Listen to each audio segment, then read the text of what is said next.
আপনি মনে করেন এই পর্যন্ত এই পৃথিবীতে দেশ, জাতি, রাষ্ট্র, ঘর সংসার, চুরি ডাকাতি, অশ্লীলতা, জিনা, ব্যভিচার, সন্ত্রাস, হত্যা, খুন, ধর্ষণ, নারী নির্যাতন, এই সব কিছু বন্ধ হয়ে যাক, এগুলোর ব্যাপার বহুজন বক্তব্য দেয়, বিবৃতি দেয়, সুন্দর সুন্দর কথা কয়। কিন্তু এইটা বন্ধ হয় যেমনি মূল যেই পদ্ধতি কোরআনের বিধানের আলোকে, কোরআনের আইন হুকুম বিধান কার্যকর করলে এই কথাইটা একটা বেঈমানেও, একটাও মুনাফিক সুলভ নাফরমান এগুলা বলেন।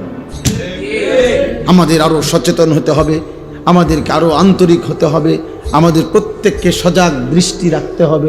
এইসব বকচক্কর কনকিতে হ্যাঁ, আপনি এই সমস্ত ফাংনা আলাপ ভুগনা আলাপ করেন কিতে, এটি কি কর? আরো সচেতন হইতে হবে মানে। তাইলে কোরআনুল কারীম মধ্যে অপরাধ কেমনে বন্ধ করতে হয় এর কি কোনো পন্থা নাই? তো এটা কম হিসাব বুঝছেন নি কথা? এটা বুঝে এই জন্য এই বিভিন্ন ওই আপনার একবার কুমিল্লা শহরে আমি দেখছি পোস্টার লাগাইছে, বুঝছেন, ফুটবল টুর্নামেন্ট, তো লেখা আছে মাদকের বিরুদ্ধে ফুটবল।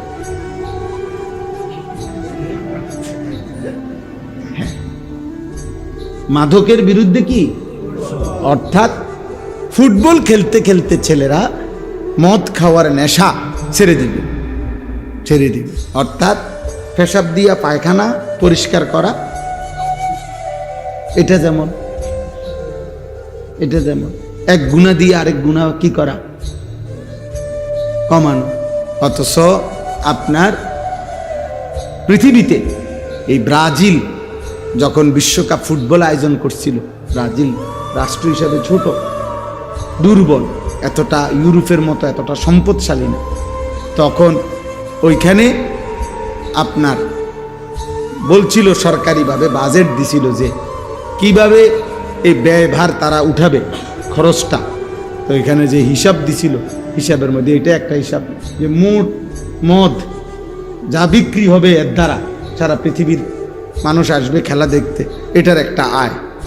যে পরিমাণ নারী এখানে জিনার ব্যভিচার করবে ওদের দ্বারা যে ট্যাক্স আদায় হবে ওইটার একটা আয়, পতিতার আয়। এইভাবে হেরা হিসাব মিলাইয়া কি করে বাজেট মিলায়।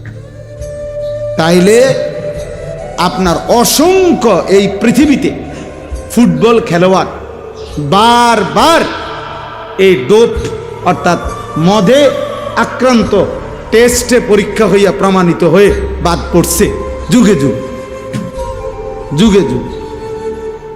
তাইলে কি বোঝা গেল? এরকম অনেক আপনার ধর্ষণ, ইফটিজিং এর বিরুদ্ধে সচেতনতা সৃষ্টির জন্য ওপেন কনসার্ট, হ্যাঁ, বাংলাদেশে অনেক হয়েছে ওপেন কনসার্ট, স্টেডিয়াম মাঠে ওপেন কনসার্ট হবে, ঢাকা থেকে শিল্পীরা আসবে, গাইয়া গাইয়া নাচ্চা তারা বাদ্য, গিটার, হারমোনিয়ামের তালে তারা মানুষকে বুঝাবে ধর্ষণ করবেন না, ইফটিজিং করবেন না। আর এটা দেখবে কে?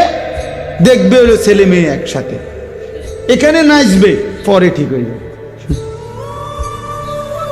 আহা, হায় হায় মানুষের বিবেক। এই